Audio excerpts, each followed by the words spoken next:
గత కొన్నేళ్లలో south Indian సినిమాల్లో వచ్చిన బెస్ట్ హీరోయిన్ క్యారెక్టర్ల లిస్టు తీస్తే టాప్ లో ప్రేమం సినిమాలోని మలార్ పాత్రే ఉంటుందనడంలో సందేహం లేదు. ఆ పాత్ర వేసిన ఇంపాక్ట్ గురించి ఎంత చెప్పినా తక్కువే.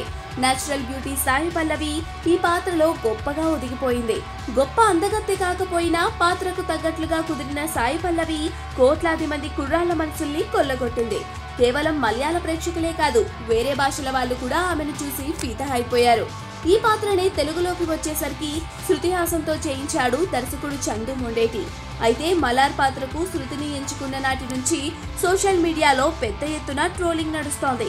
తాజాగా ఎవరే పాట రిలీజ్ చేశాక ఆ ట్రోలింగ్ మరింత తీవ్ర రూపం దాల్చింది. శృతి హాసన్ ను టార్గెట్ చేసి దూషణలకు దిగడమే కాక ఆమె గురించి ఎగతాళిగా మాట్లాడుతున్నారు జనాలు. ఎవరే పాటలో ఆమె ఇచ్చిన ఎక్స్ప్రెషన్ గురించి కూడా ట్రోలింగ్ ఓ రేంజ్ లో సాగుతోంది.